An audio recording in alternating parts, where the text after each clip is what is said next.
Hi, I'm Anthony Romerell, and welcome to CG for.me. So I'm going to do some finishing touches on the rig of this pig. First thing I want to do is I want to go and show you a temporary way to hide and clean up your rig while you are working on testing animation. So the first thing I want to show you is that I've built a layer for my controls and a layer for joints and a layer for my mesh.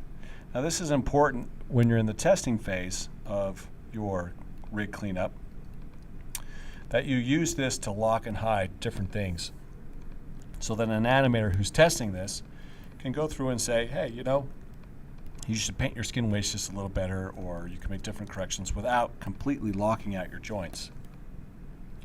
That's the first thing. The second thing I want to talk about is gimbal. So gimbal lock rotation. So I am rotating. I'm going to double click my rotate tool.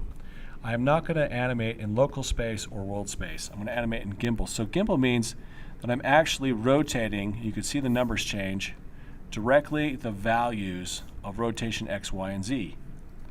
Now, in math, there's only gimbal. There's no such thing as local and world space. So everything has to be corrected by gimbal. So the problem with gimbal, though, is we get what's called gimbal lock. So I'm actually locked out here, and I cannot rotate this arm this direction. This is called gimbal lock when I have two of the three axes together.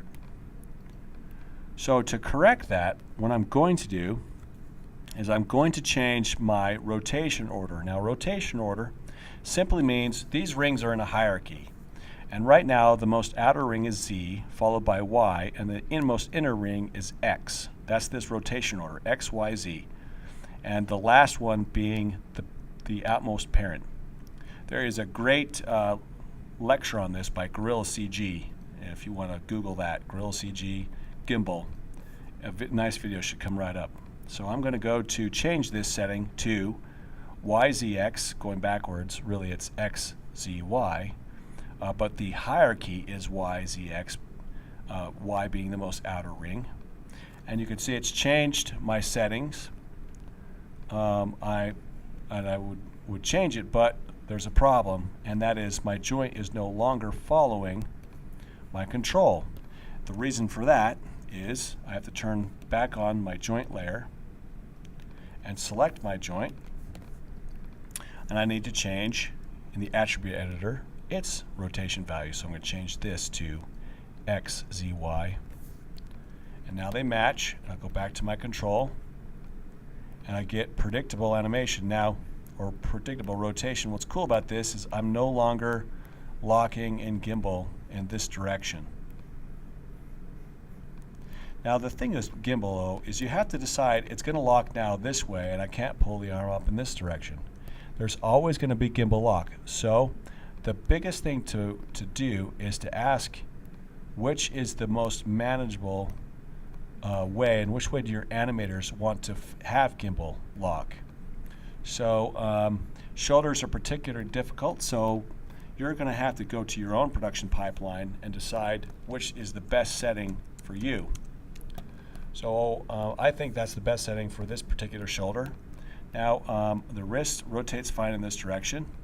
However, when I rotate in this direction here, I get gimbal lock this way. So I'm also going to change the rotation orders to XZY, and the joint to follow suit in XZY.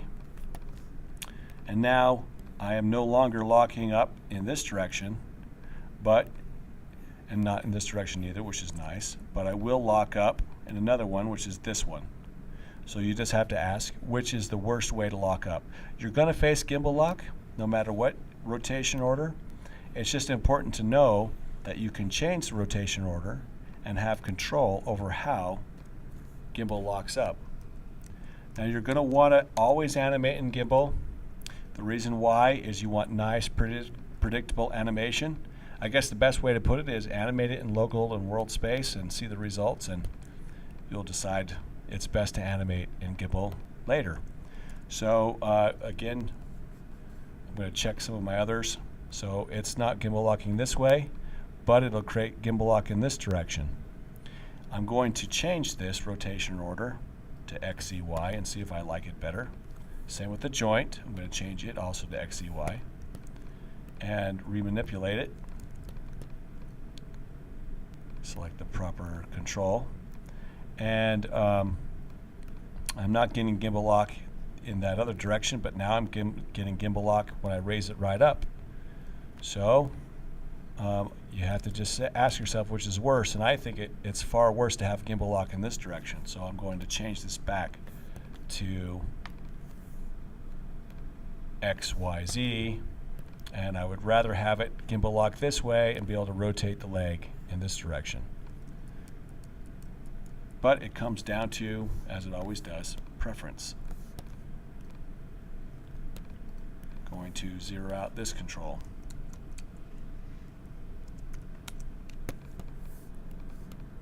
Now I'll rotate the head, and I don't mind it swiveling back and forth this way, that's fine. So I'm gimbal locking, but the one problem is I can't go from side to side, so maybe I just, instead of worrying about gimbal lock, I just want to put a limit.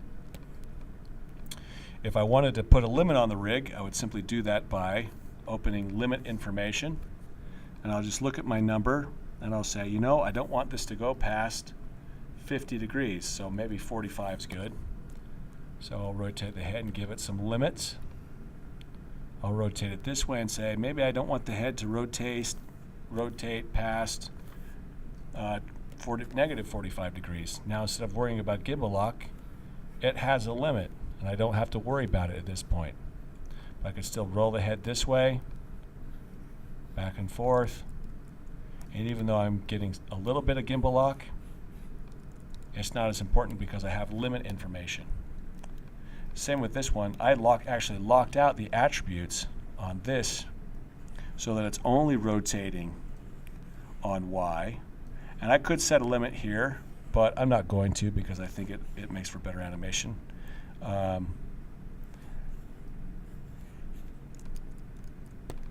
Here I can lock out attributes. Let's say I don't want the animator to break the knee. That one's locked down.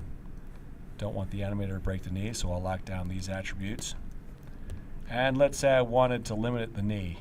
So I could say, you know what, I want it to be able to go forward 45 degrees, and I want it to be able to go backwards and say this is as far as I want it to go. So this will be 110 degrees is the limit that this particular joint could go. And you know, sometimes limits are nice, sometimes they're not. They're not exactly what you want. So you just have to decide what the limit should be. This should be 110. And go for it.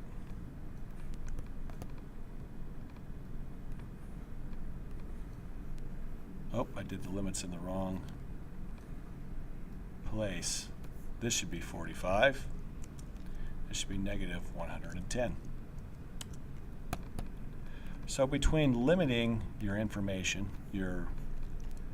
between limits and rotation order, you can control gimbal lock. So here's another one I'm going to test for gimbal lock. It's looking fine in this direction, which is great. I should be able to roll it around this way no matter what, free and clear.